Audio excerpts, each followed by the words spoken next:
we see the story of Jesus going to the cross, and everything seems to kind of be hand in hand. And then there's this one character that seems to interrupt the narrative. His name's Barabbas. We don't even know much about him except that he's a murderer, a leader of an insurrection, a rebel. And why he's even mentioned, sometimes I'm not so sure. It's like, what? This is about Jesus going to the cross.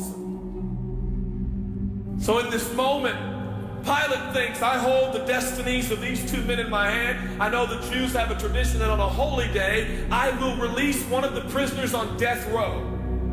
Pilate stands on this audacious stage, who now presents Jesus, Son of the living God, versus Barabbas, the thug and rebel. He says, all right, who do you want? This is blasphemy. This has gone too far. There's no comparison. This is a rightful prisoner, a man who should be on death row.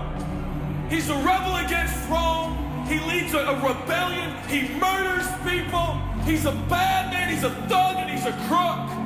He deserves the chains and he deserves the crucifixion. Jesus?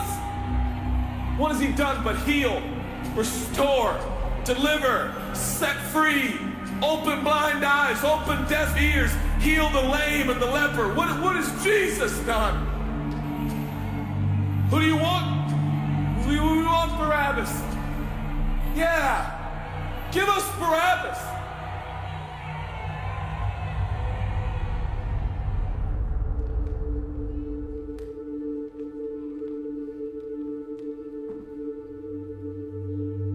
People say, give us Barabbas. The Roman soldiers come up and they put the key in and they unlock Barabbas from his chains and shackles. And he walks down the platform, welcomed by all of his thug friends. Yeah, the people love me. Yeah, that's right. I don't even know who this Jesus guy is, but all I know is my people love me. There seems to be no conscience in Barabbas. There's no record of him turning to Jesus and saying, I owe you everything now, for you have set me free. No, I don't see any of that in Barabbas. And God knew that. Jesus stood there, silent, for he knew the will of the Father. He said, it's fine, Father. Let him have Barabbas. For Jesus knew that the Father would have to treat Jesus like Barabbas so he could treat Barabbas like Jesus. Barabbas thought it was the people that set him free. No, no, no, no. It was the love of the Heavenly Father. When I look at this story, I realize who Barabbas really is. That's me. That's you. That's us. And I felt, I was reading this the other day, and I felt God speak to me. I love Barabbas. I love him. But God, he's a bad man. I love him. And I wanted him to go free. But didn't you know that he probably would have never acknowledged the free gift? Yeah, but I love Barabbas.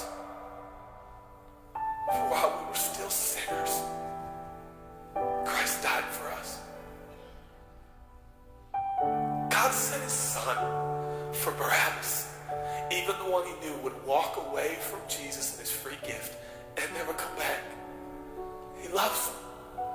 And the nerve, the gall, and the audacity of believers to think, I got saved by grace, but now that I'm in this deep, dark place of bondage, I'm going to work hard to get myself out.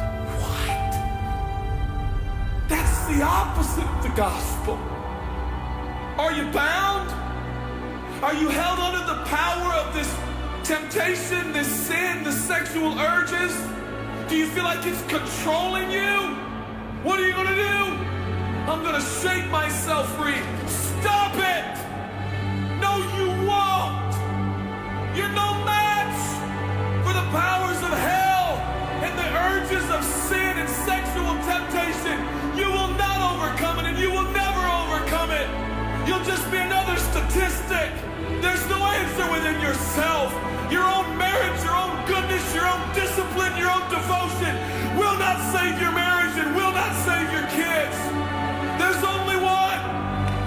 And he's the one that took your place. He's the one that stood silently on the platform with Pilate and said, yes,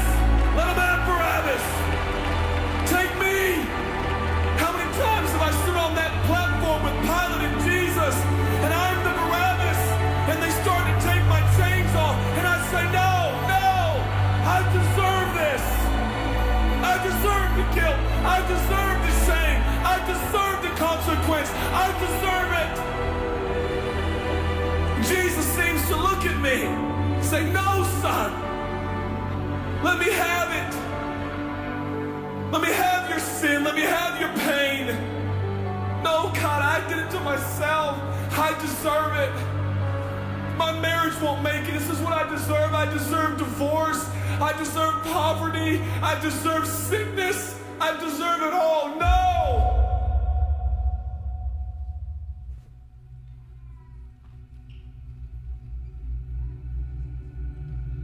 God, I'm so ashamed. Give me your shame. But God, what if I do it again? I'll still be here. Oh, God, I don't want to hurt you. I love you. I don't want to do this anymore. Give me your sins, son.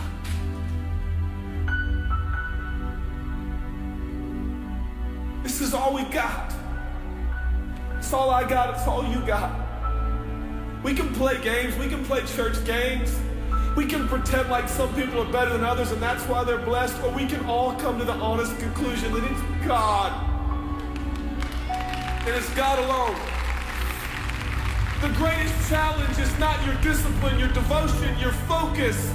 Your greatest challenge is believing the gospel.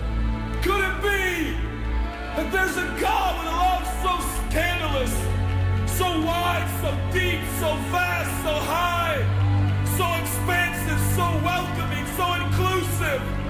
Let me have your sin, son. Okay. When I give him my sin,